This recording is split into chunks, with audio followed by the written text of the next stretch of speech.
Amen. Bienvenue à ceux qui nous visitent. Aujourd'hui, je vois Agostino qui est là, parmi nous. Derrière aussi. Derrière toi, ton nom c'est Massimo, bienvenue. Giuseppe Barber lève la main. Marie-Ange aussi, elle est là, hein, c'est ça? Marie-Ange, c'est ça? Hein? Marie-Angela, oui, pardon. Donc, soyez bienvenus parmi nous. Hein. Aujourd'hui, je vais faire un peu différemment. Je ne vais pas lire directement la parole. On va lire au fur et à mesure. On va gagner un peu du temps. D'accord? Donc, vous pouvez rester assis. Et je vais commencer par un petit rappel de ce qu'on a vu, ce qu'on est en train de voir. Donc, les thèmes que Dieu a mis dans mon cœur pour cette année, c'est la maison de Dieu et ma maison. Donc, c'est bien ces petits rappels parce que non seulement ça permettra à ceux qui ne sont pas venus au début de... Enfin, ils étaient en vacances aussi, le pasteur avec son épouse, mais aussi, non seulement pour ceux qui ne sont pas venus, mais aussi pour que cette parole puisse être ancrée dans nos cœurs, puisse être ancrée en nous. C'est vraiment le but. Donc, cette parole, l'expression que j'ai mise, dans le bon sens, cette parole doit ruminer en nous, hein, parce que ruminer, parfois, c'est un mauvais sens. Ma femme m'a dit, tu vas dire ça quand même? J'ai dit, oui, je vais dire ça quand même, parce que c'est vraiment le fait de ruminer, de revenir dessus, et voilà, et retravailler en nous. Hein. C'est vraiment ça. Et je suis sûr que nous, on va vivre des forts et bons moments dans la présence de Dieu cette année. Amen. Donc déjà, je suis heureux parce que semaine passée, il y a un frère qui est venu me voir. Il a dit, j'ai médité dans les psaumes et franchement, il y a un verset qui m'a touché et m'a partagé un peu voilà, ce qu'il a traversé. Je suis content que Dieu est en train de parler au cœur. Je suis content de l'œuvre que Dieu est en train d'accomplir déjà parmi nous. Donc je vous encourage encore, continuez, témoignez. Laissez Dieu vous guider, vous parler à travers ces paroles. Ces chants que nous avons chantés, je le fais exprès, c'est vraiment ça ce que je veux, c'est qu'on puisse vraiment chercher de notre cœur d'une façon intense la face de Dieu. Qu'on puisse venir dans sa maison et les chercher ardemment, comme on a chanté, une chose je te demande, et je la chercherai. Amen. Et juste pour vous annoncer un petit peu, je prépare une semaine de dévotion au mois d'octobre. Donc on va faire du lundi au vendredi, de 19h30 à 20h30. Bon, je parlerai ça dans les annonces, mais je vous annonce déjà, au fin octobre, pour qu'on puisse venir dans la maison de Dieu, passer vraiment des bons moments. Vraiment, de 19h30 à 20h30, je viens pour que Dieu puisse me parler, me ressourcer. C'est vraiment les breaks de la semaine, on va dire. Un petit stop et Seigneur, parle-moi, je suis là, je viens t'adorer, je viens chercher ta face. Je vous donnerai plus d'informations par après. Donc, en revenant, les thèmes, c'est la maison de Dieu et ma maison, basé sur le psaume 27, 4. Vous pouvez déjà ouvrir vos Bibles dans le psaume 27. Je demande à l'Éternel une chose que je désire ardemment. Je voudrais habiter toute ma vie dans la maison de l'Éternel pour contempler la beauté de l'Éternel et pour admirer son temple. C'est vraiment les versets clés pour notre église des Marcenelles pour cette année. Donc, le Seigneur m'a fortement mis à cœur que notre église des Marcenelles doit vivre une année de ressourcement spirituel. Une année où l'on vient dans la maison de Dieu et on fait... on répand les souffles. Les jours du Seigneur, c'est fait pour reprendre les souffles. C'est vraiment ça. Et le seul endroit où nous pouvons nous ressourcer, c'est dans la maison de Dieu. C'est dans sa présence. Quand je viens à l'église des Marcenelles, je viens pour reprendre mon souffle, pour continuer ma marche avec Dieu. Quand je viens à l'église des Marcenelles, je viens me ressourcer spirituellement. Quand je viens à l'église des Marcenelles, mes forces s'y renouvellent. Et quand je viens à l'église des Marcenelles, je peux jouir de la présence de Dieu dans cet endroit. Parce que Dieu, il répond à mes besoins. À tout ce dont j'ai besoin, Dieu me répond. Il exauce mes prières ici, dans sa présence. Il m'écoute dans sa présence. Dimanche passé, j'ai développé les versets du 1 à 6 de ce psaume 27. Et nous avons fait un parallèle. Hein. On a chanté aussi « Dieu est ma lumière, Dieu est mon salut ». Donc c'était ça les débuts. Si vous jetez un coup d'œil vite fait dans le psaume, vous allez voir ça. Et on a fait un parallèle comme quoi Jésus, il est la lumière du monde. Jésus est le salut du monde. Jésus est notre protection, le soutien de notre vie. Donc alors, de qui aurais-je peur? De qui aurais-je crainte? Et moi et toi, nous pouvons exprimer cette confiance inébranlable en Dieu, car nous connaissons, c'est Jésus, c'est Dieu qui est venu sur terre. Nous le connaissons de près. Je sais ce qu'il a fait, je sais ce qu'il est. Et on a vu qu'il était le grand je suis. C'est lui qui était, c'est lui qui est, et c'est lui qui sera. Amen. Et nous avons vu que nous devons imiter la confiance de David. Et nous avons complété ce verset 3 là, vous vous souvenez ça? Donc les combats qui s'élevaient contre la vie de David, il a dit même si une guerre s'élève contre moi, malgré cela je reste plein de confiance. Malgré cela plein de confiance. Et je vous ai invité à mettre votre combat, ce que vous êtes en train de passer pour l'instant. Est-ce que ce soit dans la famille, dans la vie professionnelle, que ce soit problème financier, n'importe. Que ce soit dans ton intérieur même. Je crois que Giovanni, il a été vraiment utilisé par Dieu dans ces moments de prière. Dieu a parlé à travers lui. Le Seigneur, malgré ce qui se lève contre moi, malgré ce qui essaye de me terrasser, je reste, malgré celle-là, plein de confiance. Et nous avons aussi que les jours du malheur, c'était les jours où que toutes les flèches enflammées du mal sont préparées contre notre vie. Toutes les pièges de l'ennemi sont préparés contre notre vie. C'est vraiment ça, c'est les jours du malheur qui nous gardera. Donc c'est les jours où les malins est venu faire une balayette pour nous faire tomber. Donc même dans ces jours des dangers, même dans ces jours où on va dire tout conspire contre nous, Dieu nous protégera, Dieu nous mettra en sécurité dans sa maison. Car Dieu, il est le soutien de notre vie, Dieu est notre rocher, Dieu nous maintient dans un endroit stable, dans un endroit fixe, dans un endroit ferme, Dieu nous cache à l'abri de sa tente. Dieu nous cache dans sa maison, Dieu nous cache dans sa présence. Et alors, le verset 6, si vous jetez un coup d'œil dans votre Bible, il dit « J'offrirai alors des sacrifices dans sa tente avec des cris de joie. Je chanterai, je célébrerai l'Éternel pour tout ce qu'il est, pour tout ce qu'il fait. » Donc aujourd'hui, je vais développer du 7 au 14. Et juste pour ceux qui ne sont pas venus, en 3 lignes, je vais juste vous parler le contexte de ce psaume 27. Donc nous savons que l'auteur, c'est David, le roi David. Et ce psaume, il est qualifié comme un chant de confiance. Donc David, il déclare dans ce psaume que Dieu est digne de confiance dans ces moments de désespoir. Dans ces moments où une guerre s'élève, dans les moments où des ennemis s'élèvent contre lui, Dieu, mais la bonté de Dieu, ses soins, les soins de Dieu envers nous, envers son peuple, ils méritent d'être confessés. Malgré cela, moi, je confesse la bonté de l'Éternel. David, il chante sa sécurité en Dieu, mais aussi il chante son intimité permanente avec Dieu. Il cherche la face de Dieu. Je cherche ardemment, je désire ardemment.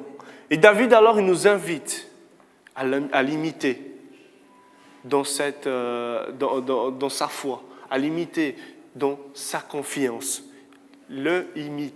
Pas l'imiter, mais... Donc la joie, la paix et la sécurité qui procurent la communion avec Dieu sont souvent associées au temple, à la maison de Dieu, où il s'y manifeste, où il exauce les prières de ses fidèles. C'est pour ça que je chercherai ta face dans ta maison. C'est ici que tu manifestes. C'est ici que tu parles à mon cœur. C'est vraiment ça que j'ai envie qu'on puisse vivre, des moments forts dans la présence de Dieu, ici, dans notre maison, dans la maison de Dieu. Parce que la maison de Dieu est ma maison. Donc, vous pouvez lire avec moi le verset 7.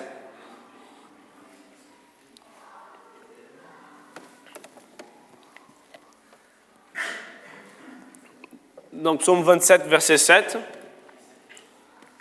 Nous allons analyser ensemble ces versets aujourd'hui.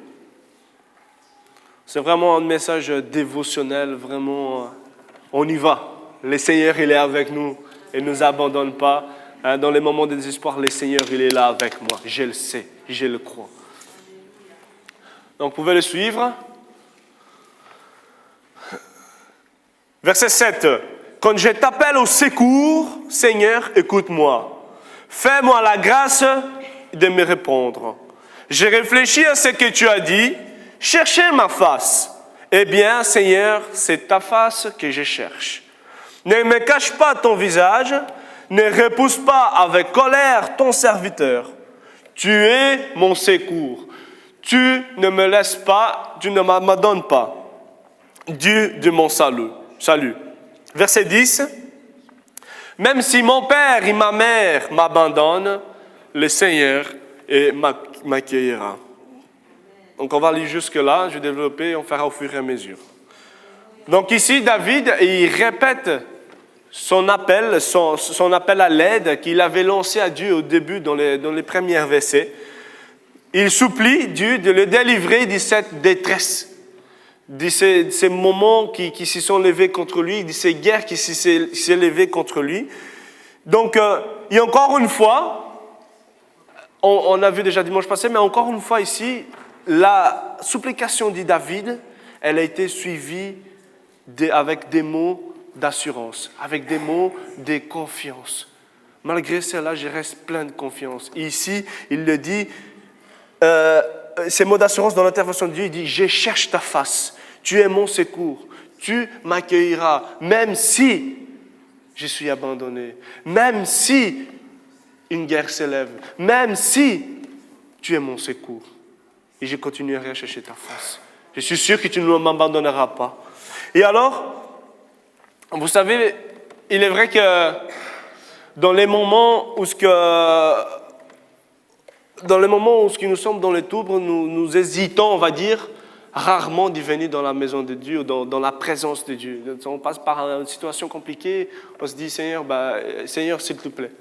Hein? On hésite rarement d'y aller vers lui, de courir vers lui dans les moments des troubles, des difficultés. La tendance est plutôt quand l'être humain, il est bien dans son confort, la tendance est qu'on ne court pas vers Dieu dans ces moments-là. Mais ici, David, il désire, indépendamment dans les bons et dans les mauvais moments, David ici, il désire chercher la face de l'Éternel tout le temps, chaque jour. Il désire chercher la présence de Dieu. Ainsi, quand les difficultés ils arrivent, David il est déjà prêt pour les affronter. Il n'attend pas les mauvais jours pour agir, mais il est déjà en train d'agir. Seigneur, tu me donneras la force tous les jours de ma vie. Seigneur, garde-moi, protège-moi tous les jours de ma vie. Même si nous savons que nous pouvons faire appel à l'aide à Dieu à n'importe quel moment, parce que notre Dieu c'est un Dieu bon, un Dieu que tant qu'il y a de l'espérance, tant qu'il y a de la vie, le Seigneur, il va venir avec sa bonté, sa miséricorde pour nous ramener vers son chemin. Même si nous savons ça, c'est vraiment dommage pour nous de nous limiter, de ne pas vivre tous les jours dans la présence de Dieu. C'est vraiment dommage. Dieu veut nous amener dans un patamar plus loin. Dieu veut nous amener, nous prendre par la main et nous amener loin dans sa présence avec lui. Mais c'est nous qui le limitons. Son champ d'activité, son champ d'action. Nous pourrions même nous épargner bien des problèmes, ou du moins les régler plus facilement si nous recherchions constamment Dieu. Ça c'est vrai pour tout le monde. Hein? Quand on cherche Dieu, on dirait que la solution, ça s'y présente. Du Seigneur, j'ai vraiment tracassé, je me suis vraiment cassé la tête pour trouver une solution. Et puis, voilà, le Seigneur, il agit et lui, il donne une solution sans qu'il t'attende là. Bon, j'ai même pas dû agir, tu l'as fait. Et en continuant dans les versets, beaucoup ils font malheureusement cette triste expérience de l'abandon d'un père ou d'une mère. Cependant, aujourd'hui, je ne veux pas me limiter avec cet abandon uniquement aux parents, hein, comme dit ces versets, car l'abandon, cet isolement, donne aussi ces sentiments de solitude. Et je crois que ces sentiments d'abandon, de solitude, on peut l'avoir aussi, que ce soit peut-être avec des autres membres de la famille, que ce soit avec des amis. ou que ce soit même à la société en elle-même. On peut se sentir mis de côté, on peut se sentir, voilà, même si on est entouré par des gens, hein, on se sent seul. Hein. Cet isolement est non seulement physique, puisque les gens nous laissent tomber, mais aussi cet isolement, il est aussi psychologique dans nos pensées. Et ces combats-là peuvent avoir un effet dévastateur pour moi, pour toi ou pour n'importe qui d'autre. Cette solitude, cet abandon, il peut avoir un effet dévastateur dans notre vie. Cette douleur peut même nous accompagner toute notre vie. Nous nous sentons seuls au monde et si moi je n'ai pas Dieu dans mon cœur, si je n'ai pas la foi en Dieu, moi je vais vivre ces combats-là, c'est moi et moi-même avec mes forces. Hein? Et on a tendance à s'épuiser. Donc, combien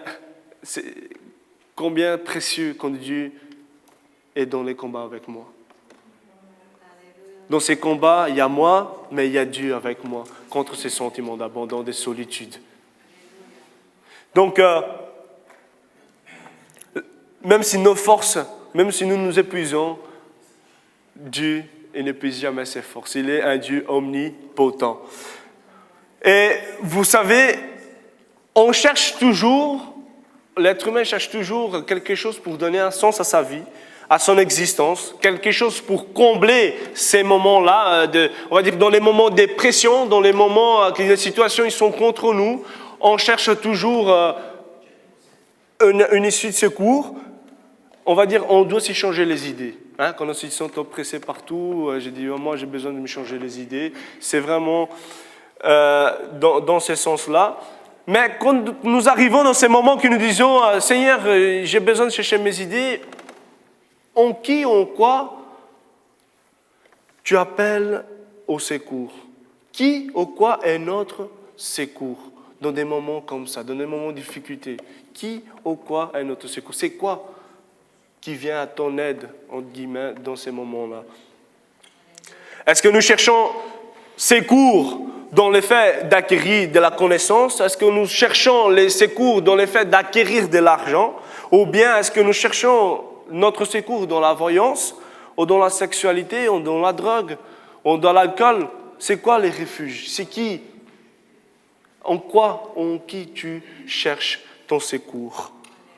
Bien sûr que cela, c'est tout des solutions temporaires. Ça ne résout pas notre problème. Cependant, tout cela peut nous-mêmes nous rendre esclaves et nous opprimer notre vie jusqu'à avoir une vie de soumission. Nous sommes soumis à toutes ces choses-là. Et à chaque fois qu'on est sous pression, à chaque fois qu'on doit affronter avec Dieu, parfois on choisit de combattre avec mes forces et on choisit ces choses temporaires. Moi, je suis passé par là. C'est un peu mon témoignage quand j'avais 16 ans.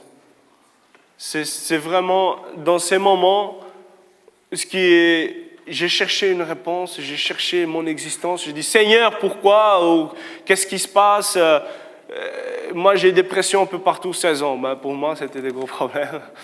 Mais j'ai dit, Seigneur, et j'ai commencé à rechercher refuge. J'ai commencé à fumer mon premier joint. Ouais, le pasteur, il a fumé un joint avant d'être converti.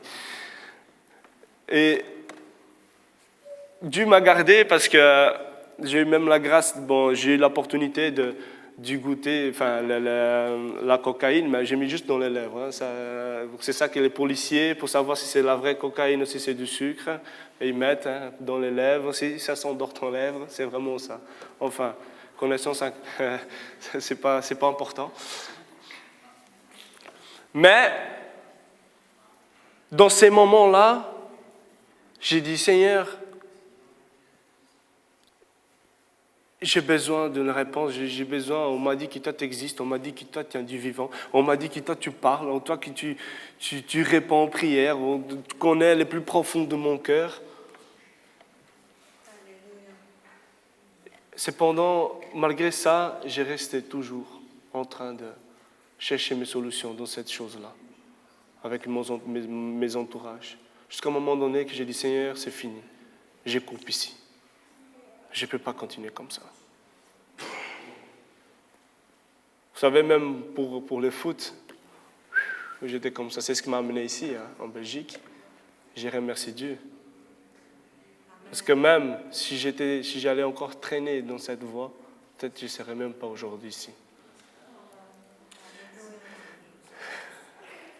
Cependant, quand j'ai fait de Dieu mon secours, Dieu ne m'a pas laissé tomber. Quand j'ai fait de Dieu mon secours, il n'a pas abandonné.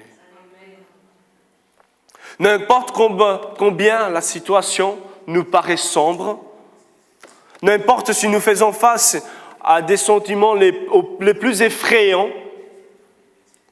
Dieu nous accueillera. Dieu nous accueillera. Amen, c'est le statut, mais voilà. C'est à Rio, c'est la maison de Dieu, non, je rigole. Dieu nous accueillera. Dieu, avec ses bras ouverts, nous accueillera. Accueillir, c'est être présent. Pour être présent et recevoir quelqu'un. J'ai ma belle-mère qui rigole. Ça va, vous allez me contrôler, vous.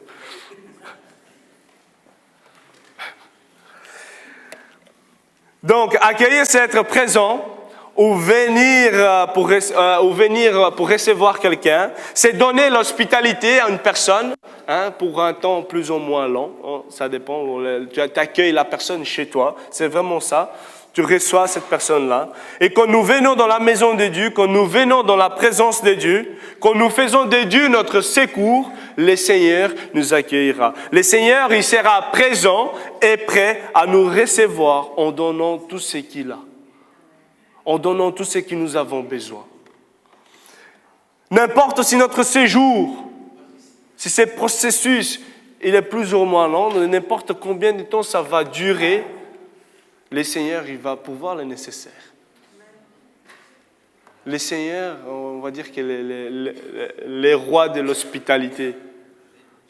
Au meilleur. Il est les rois des rois qui nous reçoit chez lui comme des rois. On va dire ça comme ça. Hein? C'est vraiment ça. Les rois des rois qui nous reçoit chez lui comme des rois. Indépendamment de ce qu'on vit, ce qu'on a vécu, il a ses bras ouverts. Quand nous faisons de lui notre secours, il ne m'abandonne pas. Hein? Je suis sûr qu'ici, je demande un témoignage ici, comment Dieu l'a secouru, comment Dieu a fait ci, et on sera une file ici. Hein? Et comment Dieu a agi. Comme des rois aussi, j'ai noté, comme des reines aussi. Hein? Parce que là, les femmes, ils sont... Que ce matin, on puisse dire à Dieu, comme David l'a dit, je cherche ta face. Tu es mon secours. Tu m'accueilleras. Amen. Verset 11. Seigneur, montre-moi la voie que tu me traces. À cause de mes adversaires, dirige-moi sur un chemin sans obstacle. Ne me laisse pas tomber entre leurs griffes, car des faux témoins m'accusent et ils cherchent à m'intimider. Donc, dans le verset 12, on voit plutôt la protection. Je ne vais pas m'étaler là-dessus parce que j'ai déjà fait la semaine passée. Mais protéger, juste un petit rappel, c'est quoi? On avait vu que c'était mettre à l'abri d'une attaque. C'est mettre à l'abri des mauvais traitements. Mettre à l'abri contre les dangers physiques ou moraux. C'est vraiment la protection de Dieu. Et on a vu que Dieu il nous garde de tous nos dangers. Dieu est notre secours, il nous garde de tous les dangers. Et la Bible nous dit même qu'il était notre ombre, qu'il est notre ombre protectrice. Il est toujours à côté de moi. N'importe où je vais, il est toujours à côté de moi. Mais dans les mauvais jours, même si la situation essaie de nous intimider, de nous déstabiliser, Dieu, il nous accorde sa protection, mais aussi, Dieu, il nous donne une issue de secours. Issue de secours. Hein? Issue de secours. Ma femme m'a fait répéter 2 fois ces mots parce que j'ai dit l'issue de secours. Elle dit, c'est quoi ce mot? Ouais, j'ai du mal un petit peu. Issu de ses cours. Il nous montre la voie à suivre. Il nous guide. Parfois dans notre vie, nous nous trouvons vraiment dans un impasse sans issue. Hein, c'est plus facile. Hein? Et être sans issue, c'est vraiment comme cette image le représente. C'est vraiment une situation dramatique quand nous sommes entourés par des obstacles. Nous sommes là dans la zone rouge et on est entouré par des obstacles, par des problèmes, par des choses qui nous retiennent là et on ne sait pas quoi faire, on ne sait pas où agir ou quoi, comment, si j'avance, si je recule, on est perdu. C'est vraiment être on va dire dans le cul-de-sac. Hein. C'est vraiment la photo que j'ai mise. Et c'est quand nous n'avons plus la possibilité d'échapper. Nous sommes bloqués. On ne voit pas la lumière à la fin du tunnel. Nous ne voyons pas cette sortie. Donc, il y a des situations qui nous laissent dans cet état, sans issue, sans choix, sans possibilité, sans échappatoire. À cause peut-être des problèmes émotionnels, à cause des problèmes financiers, à cause d'une maladie ou à cause d'un problème dans notre famille.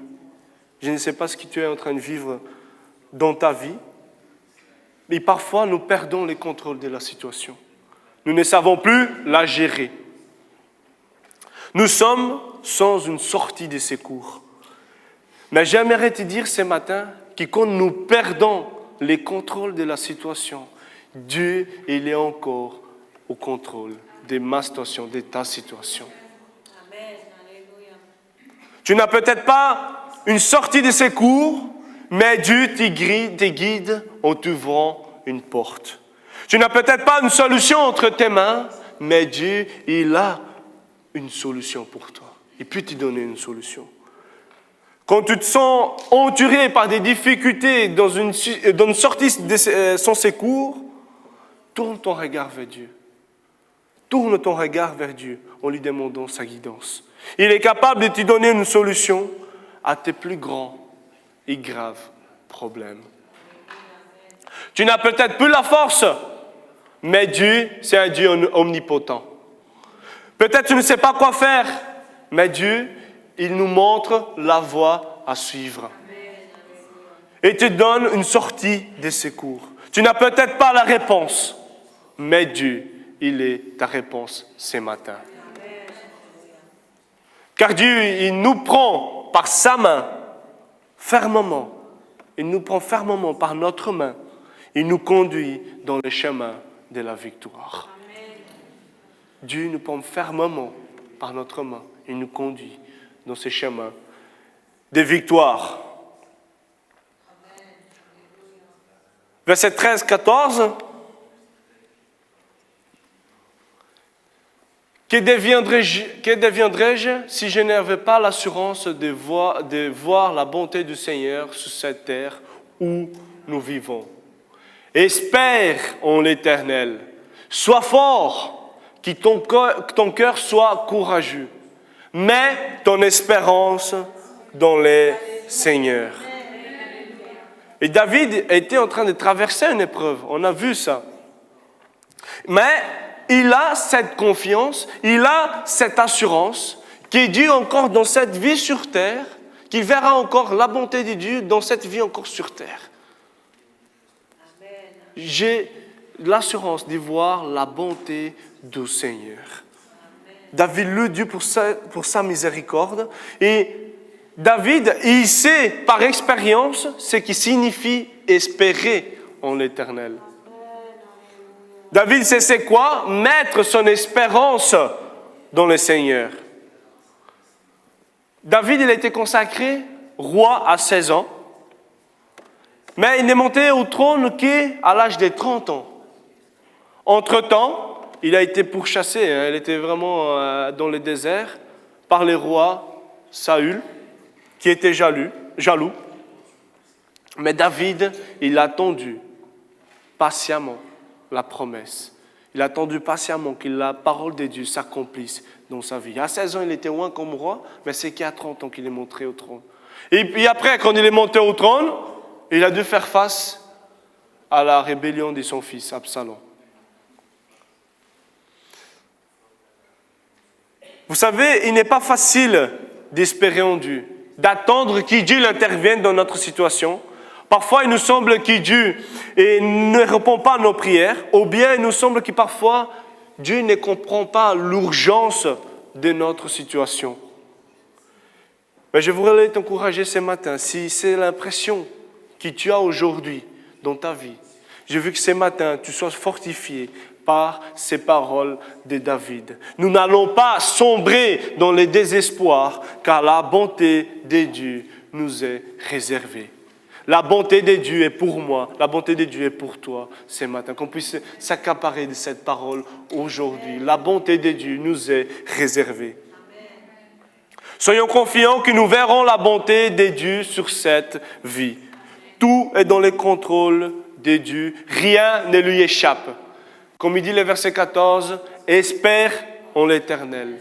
Sois fort, que ton cœur soit courageux. Mets ton espérance dans le Seigneur, il agira dans notre vie. » Que ce matin, cette déclaration de confiance que David l'a fait puisse être la nôtre. Je vais vers la conclusion, en rassemblant un petit peu tout ce qu'on a vu, tout le psaume 27. Donc, pour tout ce que Dieu est, pour tout ce que Dieu fait, je désire ardemment habiter toute ma vie dans sa maison. Je désire être dans sa présence. J'ai vu chercher la face de l'Éternel. Mais aussi, j'ai vu le célébrer, j'ai vu l'adorer, j'ai vu crier de joie avec tout mon cœur, avec toute ma force, avec tout mon être. Pourquoi? Parce que je sais que Dieu, il est ma lumière. Dieu est mon salut. Dieu est mon soutien. Dieu est celui qui me protège. Dieu est celui qui me met à l'abri dans un endroit solide. Dieu est mon rocher. Dieu est mon guide. Dieu est mon secours. Dieu ne m'abandonnera pas. Dieu m'accueille dans sa maison. Et celle-là me donne la confiance d'affirmer que je verrai la bonté, la faveur de Dieu sur ma vie. Cela me donne la confiance d'espérer en Dieu. Cela me donne la confiance de mettre mon espérance en Dieu. Parce que je sais en qui j'ai cru. Je sais qui il est. Je sais ce qu'il fait. Je vais vous laisser juste avec quelques versets. Psaume 105,4, il dit « Ayez recours à l'Éternel et à son appui. Cherchez continuellement sa face. » Verset suivant, il dit « Car l'Éternel ne délaisse pas son peuple, il n'abandonne pas son héritage. » Comme un berger, il paîtra son troupeau, il prendra les agneaux dans ses bras et il portera dans son sein et il conduira les brebis qui allaitent. Le dernier verset, « Mais le Seigneur répond. » Une femme oublie-t-elle le nourrisson qu'elle allait? Cesse-t-elle d'aimer l'enfant qu'elle a porté? À supposer même qu'elle oublie, moi, je ne t'oublie pas. Le Seigneur ne nous oublie pas. Qu'on puisse sortir avec cette assurance aujourd'hui. Que ces paroles qui ont été données au long de ces 3 dimanches puissent nous fortifier. Qu'on puisse avoir ces cœurs courageux. Parce que l'antidote contre cette peur, contre ces sentiments d'abandon, contre cette solitude, c'est avoir cette confiance inébranlable en Dieu. Je vais inviter l'équipe des louanges de prendre place. J'ai envie qu'on puisse adorer Dieu ce matin.